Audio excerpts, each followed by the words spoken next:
Hello guys and welcome to MotorBeam. Welcome to the element of the Tiger with the youngest Tiger you can buy in India, the Sport 660. Now before we begin, let me tell you this clearly that this is not a full-blown off-road ridden Tiger. This is a sports tourer and it competes with the V-Strom and the Versys. So if you're considering any motorcycle in this category, I'll tell you in today's video, is it worth your money? Before we begin, subscribe to MotorBeam and don't forget to hit the bell icon.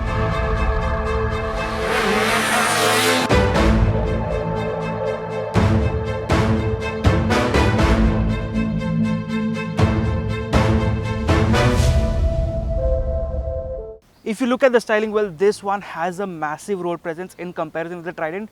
Trident didn't look like a proper naked because it looked improportionate, small headlight, big tank. It was not so great.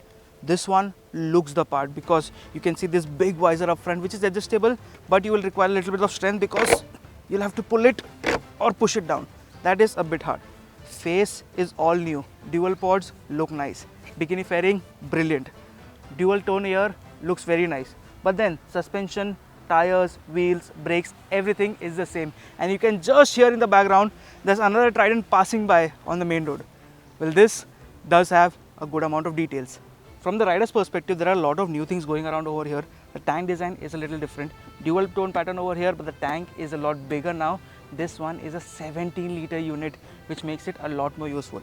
The handlebar is a bit wider. It gets a higher handlebar setup because of an extension set over here. Plus, the overall look and feel at the front looks very, very potent. However, there's one thing which I don't like, and that is this. This has a little bit not so great build quality.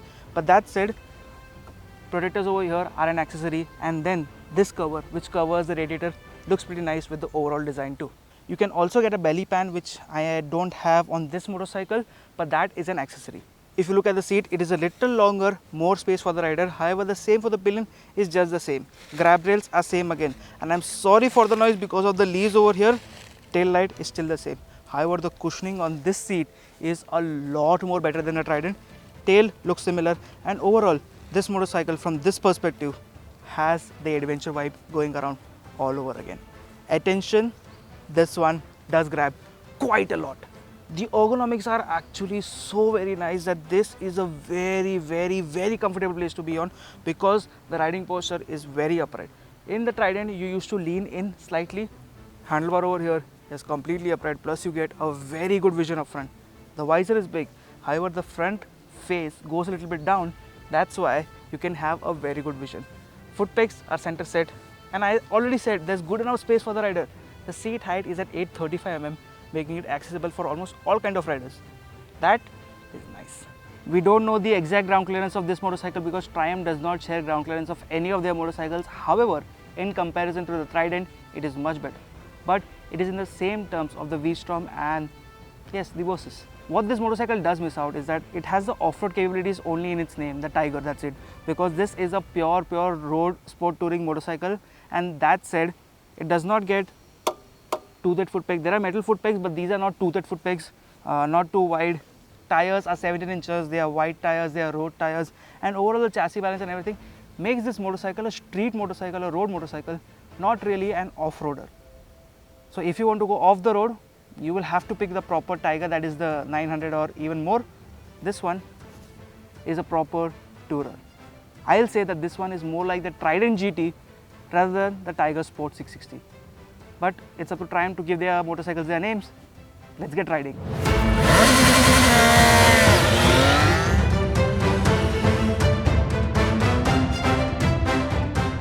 So we are right now riding in the city. As you can see that it's giving a mileage close to 20 kilometers per liter on the live meter which it has. But the thing is that नीचे देखो तो 16 का mileage मिल रहा है and brakes nice. ठीक है, 288-289 kilometers का range you've got at a full tank. We've just started riding properly. What I can definitely say is that the engine feels exactly the same as the Trident 660 though, because it's the same engine producing same power, same torque, 80 bhp, 64 Newton meters, has a very strong mid-range, decent low end and a decent top end too. The thing is that this engine feels a little less responsive because of the extra weight this motorcycle is carrying. So this one is close to 206 kg, so uske wajah se the engine does not feel as lively as you expect it. It opens up pretty nicely. It has 2 riding modes. No issues on that front. Like you can change the mode from here, road, rain. But then the response is slightly lower. It is a lot more linear. It feels a lot more linear. And when I talk about the riding dynamics, you can just lean into a corner pretty nicely. So you cannot go off the road on this motorcycle like you could do on the Tiger. So this is not the Tiger per se. When we say it's a Tiger Sport, it is basically a Trident fed version of a Trident. That's the better per se. But then the name makes a lot of difference for everyone, and that is one of the reasons why it's gonna sell, because it does carry the Tiger name. Off-road, no. Sport touring, definitely. Long distance touring, a lot more helpful, because you get 17 liters ka fuel tank, 20 ka mileage, you get 300 kilometers ka range, so which is good enough for a motorcycle of this caliber.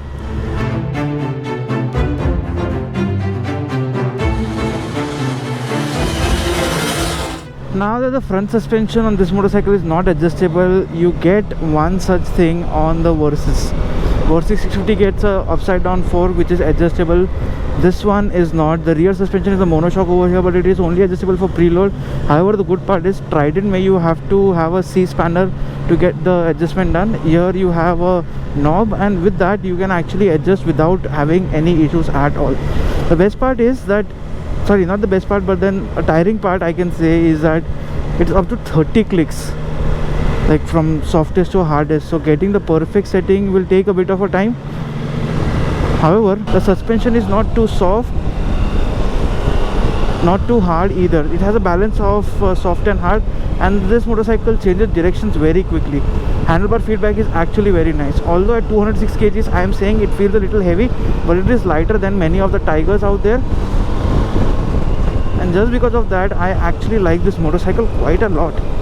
The only thing that's pinching me right now is the price, but yeah, dynamics good, comfort good, space for the rider good, suspension setup good, engine very nice, mileage close to 20 kilometers per liter, so decent. Ride it sanely and you can expect even more mileage, so even better. Oh, river ne आधा रास्ता खाली है. Let's sit there. I won't stand up, and for that matter it does transfer quite a lot of feedback to the seat, so not the best.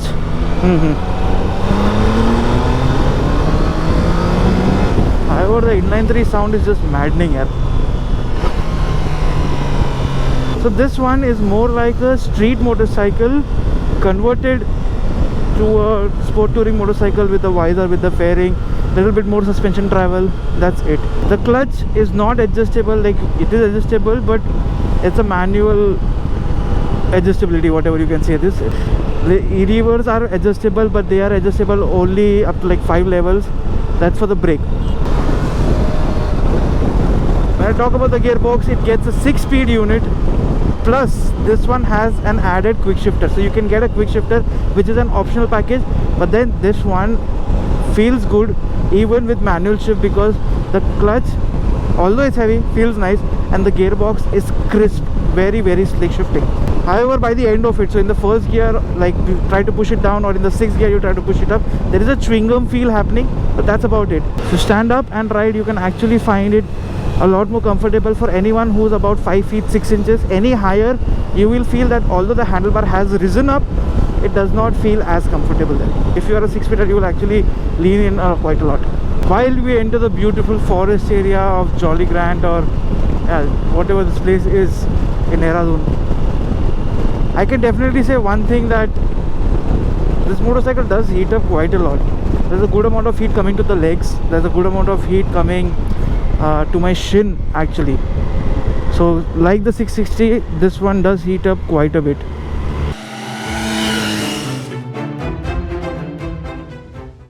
So if you're riding such trails, you won't have any problems at all. And the best part is the exhaust note of this triple. Freaking amazing this is. Smooth symphony, and my goodness. Now after riding this motorcycle for almost 200 kilometers in a day, I can definitely say one thing, that you can tour on this motorcycle without having any problems at all. If you want to go touring, if you want to go explore places, this is the one you should definitely consider, because as compared to the V-Strom and the Versys, this one looks better, rides better, has the most amount of power, has the best dynamics too, good enough for long riding, for your pillion too. If you have a thin pillion, thick pillion will have to adjust a bit. That said, the only pinching point over here is the price. At 8,95,000 ex showroom, which comes down to a little about 10 lakhs on road, this seems a little too much to ask. However, overall, this motorcycle is worth all your money when you consider a triple at the price of this. That's my verdict for this motorcycle. Now I'm thinking, should I consider Trident or should I consider Tiger Sport 660 for my next middleweight upgrade? That has left me in confusion. And on that note, thank you so much for watching. Bye bye.